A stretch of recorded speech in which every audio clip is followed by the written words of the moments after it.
Sir Lyndon, le visage marqué par une colère contenue, ordonna que tout le monde se taise et l'écoute attentivement. La princesse le fixa avec un calme apparent, son regard demeurant serein malgré la violence latente de la situation. Lyanna releva qu'il s'était présenté seul au palais, soulignant qu'une telle attitude ne correspondait guère à quelqu'un de son rang et qu'il affichait une allure indigne de son statut. Elle ajouta qu'après tout ce qu'il avait fait, il osait désormais se donner des airs de prêtre, laissant entendre que la peur guidait peut-être cette conduite inhabituelle. Sir Lyndon lui répondit sèchement qu'il lui avait déjà ordonné de se taire, insinuant qu'elle feignait de ne pas entendre. La princesse répliqua qu'elle entendait parfaitement et précisa qu'au lieu de nourrir de faux espoirs, elle les invitait à quitter les lieux calmement, faute de quoi elle pourrait appeler les gardes afin qu'ils soient expulsés sans ménagement. Ces paroles ne firent qu'attiser la fureur de Lyndon. Pris d'un accès de rage, il se précipita vers Lyanna avec l'intention de la frapper. La princesse ne bougea pas d'un pouce, droite et déterminée, semblable à une Amazone, décidée à observer jusqu'où la folie de Lyndon pouvait le mener. Il se ressaisit à la dernière seconde et exigea la libération immédiate de l'Elfie. Il imposa cette demande avec une autorité arrogante, attendant une soumission immédiate. Lyanna l'invita à cesser ses illusions et rappela que l'Elfie avait tenté d'assassiner son fiancé en plein jour, au milieu de la rue, devant témoins, et qu'un tel acte ne pouvait rester impuni. Lyndon répondit avec un sourire moqueur que l'aîné de la famille Klenfelter était libre de faire ce qu'il voulait à Nock. La princesse lui rendit un sourire froid et cruel, lui affirmant que la décision était déjà prise et qu'elle ne pouvait plus intervenir. Elle rappela qu'à l'heure actuelle, la sécurité de Nock relevait de l'autorité du seigneur Tvacan, puis invita Lyndon à quitter son bureau s'il avait bien compris. Lyndon sourit à son tour et lança qu'il se demandait où elle comptait aller avec ses excuses insignifiantes, ajoutant qu'il avait entendu dire que ce Tvacan se comportait comme un chien docile dès que la princesse relevait sa jupe. Le visage de Lyanna se colora de rouge sous l'effet de la colère. Sir Machilo intervint aussitôt et demanda à Lyndon de modérer ses propos. La princesse, déjà furieuse, ordonna à Lyndon de ne plus jamais lui parler sur ce ton et précisa qu'elle ne le tolérerait pas une seconde fois. Lyndon, provocateur, insista et chercha à savoir ce qu'elle ferait s'il recommençait. Lyanna lui répondit froidement que son arrogance et sa stupidité semblaient l'empêcher de comprendre pourquoi le fils aîné de sa famille avait jusqu'à présent conservé la tête sur les épaules. Ces mots plongèrent Lyndon dans un trouble soudain.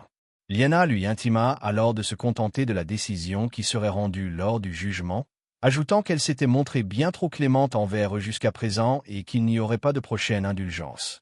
Lyndon tenta alors de négocier, proposant de régler l'affaire par l'argent, comme il l'avait toujours fait.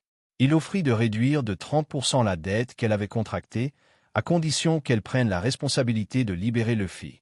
Lyanna répondit qu'il pouvait faire mieux et que la liberté de son fils ne pouvait se limiter à un tel montant. Sir Lyndon, surpris, lui fit remarquer qu'elle semblait obsédée par l'argent, tout en tenant des propos contradictoires. Elle répliqua qu'il ferait mieux de l'appeler par son titre, puisqu'il était venu l'implorer. Lyndon la traita d'insolente. Lyanna répondit qu'il était si dépourvu d'honneur et de sens de l'étiquette qu'elle renonçait à toute forme de courtoisie à son égard. Elle lui demanda néanmoins de revoir ses calculs, affirmant que la réduction devrait être de 50% et qu'elle cesserait de payer les intérêts durant les 3 prochaines années. Lyndon lui demanda si elle comptait le piller. Lyanna répliqua que le pillage avait commencé bien avant, de son côté à lui. Lyndon chercha alors à savoir si l'Elfie serait libérée immédiatement en cas d'accord. La princesse refusa et précisa que les documents devraient d'abord être signés. Agacé, Lyndon demanda s'il avait l'air de plaisanter. Lyanna répondit que non, mais souligna que pour quelqu'un venu supplier, il semblait ne pas comprendre sa position. Le visage de Lyndon vira au rouge. Il s'approcha brutalement de la princesse, la traita de gamine et déclara que la seule chose qu'elle possédait était une couronne qui ne lui allait même pas. Il saisit sa main avec une violence brutale, plongea son regard dans le sien et lui reprocha son audace, affirmant qu'elle ne comprenait pas quelle était sa place. Sir Machilo, paniqué par l'escalade de la situation, resta figé, incapable d'intervenir. Lyndon ajouta que ce n'était pas parce que la couronne volée par son père se retrouvait entre ses mains qu'elle était devenue importante. Lyanna lui ordonna de la lâcher, insinuant qu'il devenait sénile. Il répondit que même s'il lui tordait le cou sur le champ, cela ne poserait aucun problème. La princesse lui rappela qu'il existait des limites à ne pas franchir et exigea qu'il la relâche immédiatement.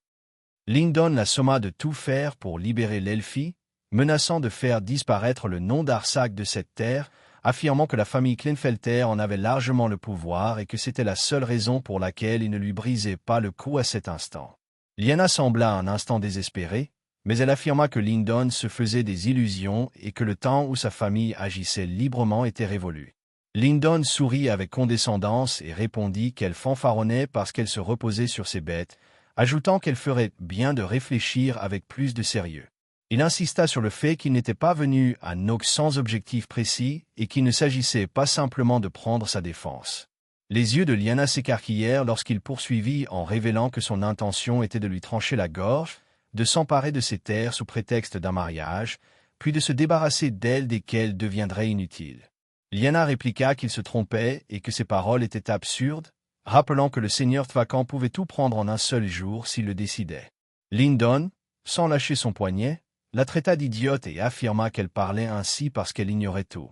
Il ajouta que le seigneur Tvacan semblait surtout désireux de s'amuser avec son corps avant de la décapiter. Lyanna lui ordonna de se taire et exigea qu'il lui dise ce qu'elle était censée ignorer. Lyndon serra sa main avec une telle force qu'elle vacilla, puis lui ordonna de se comporter comme une princesse, à moins qu'elle ne préfère livrer tout Nox à cet homme. Il affirma qu'il n'existait qu'un seul moyen, et d'un regard sadique, lui ordonna de le tuer. Lyanna resta stupéfaite face à une telle proposition. Lyndon précisa qu'elle devait l'attirer dans son lit, faire baisser sa garde, puis lui planter un couteau dans la gorge, ajoutant qu'il s'occuperait du reste et que c'était l'unique façon de chasser ces bêtes du pays. Lyanna lui demanda de cesser d'être ridicule et exprima son incompréhension face à une telle exigence. Lyndon, incapable de comprendre sa réaction malgré ses explications, finit par avouer qu'il détenait des preuves montrant que le seigneur comptait lui aussi lui trancher la gorge. Lyanna se figea et chercha à savoir s'il possédait réellement ces preuves. Lyndon répondit qu'elle le saurait si elle le tuait d'abord. La princesse rétorqua qu'au lieu de débiter des absurdités, il ferait mieux de lui montrer ses preuves, si elles existaient réellement. Lyndon répondit qu'elle pensait encore pouvoir négocier, comme si elle en avait toujours le luxe, mais Lyanna rappela que c'était lui qui était venu négocier. Soudain, une voix résonna dans la pièce.